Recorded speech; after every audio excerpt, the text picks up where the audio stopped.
The sun was setting behind the hills, casting long shadows over the village, but in Adebayo's heart, a deeper shadow lingered. He stood at the edge of the riverbank, staring into the water, wondering if he could ever overcome the trials life had thrown his way. "Why me, God?" he whispered into the wind, his voice trembling. Adebayo had always been known as a man of great strength and wisdom, a pillar in his community. But even pillars can crack under pressure. His once thriving business was now in ruins. What started as a small financial setback spiraled into something much worse. Debts piled up, suppliers withdrew, and clients disappeared. Now, with his family on the verge of losing their home, Adebayo felt as if the weight of the world was on his shoulders. As he knelt by the river, he remembered the Bible verse that had always given him strength in the past. "For I know the plans I have for you, declares the Lord, plans to prosper you and not to harm you, plans to give you hope and a future." Jeremiah 29 verse 11. But now, those words felt distant. How could this be part of God's plan?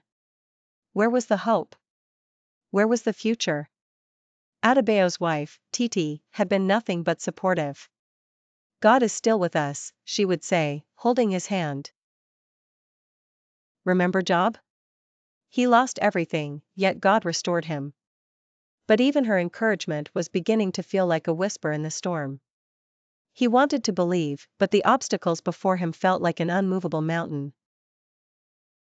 One Sunday, after another sleepless night, Adebayo decided to attend the village church. He hadn't been there in weeks. As he entered, the familiar smell of burning incense and the soft murmur of prayers brought him a small sense of peace. Reverend Samuel noticed Adebayo sitting alone at the back and approached him after the service. "Adebayo, you've been distant," the Reverend said kindly. "I see a storm in your eyes." Adebayo sighed deeply. "Reverend, I feel like I'm drowning. I don't know how to get out of this. I pray, but nothing changes." Reverend Samuel smiled softly. "The biggest storms sometimes come right before the dawn. Remember the words of Jesus in Matthew 17 verse 20, if you have faith as small as a mustard seed, you can say to this mountain, move from here to there, and it will move. Nothing will be impossible for you. But you must not only have faith, you must act on that faith." Adebayo frowned. "Act? How can I act when I have nothing left?" The Reverend placed a hand on Adebayo's shoulder. "You have more than you think.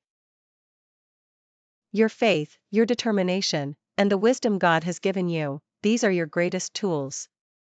The conversation with Reverend Samuel stirred something in Adebayo, but he still wasn't sure how to move forward. Then, the following day, as he walked through the village, he saw an old friend, Kola. They hadn't spoken in years, but Kola greeted him warmly. "I've been thinking about you," Kola said. "I heard about your struggles. I believe I can help." Adebayo raised an eyebrow. "How?" Kola smiled. "I've recently started working with an agricultural company that's looking to invest in local farms. They're offering loans to farmers, with flexible payment plans. I know you have a background in farming, and I thought this might be a way for you to get back on your feet." Adebayo hesitated. His pride resisted the idea of borrowing more money, but something in Kola's tone gave him hope. "I'll think about it," he said. That night, Adebayo prayed again, this time with a new sense of purpose. "Lord, if this is the way forward, give me the wisdom to make the right decision." Over the next few weeks, Adebayo met with Kola's contacts and began to work on a business plan.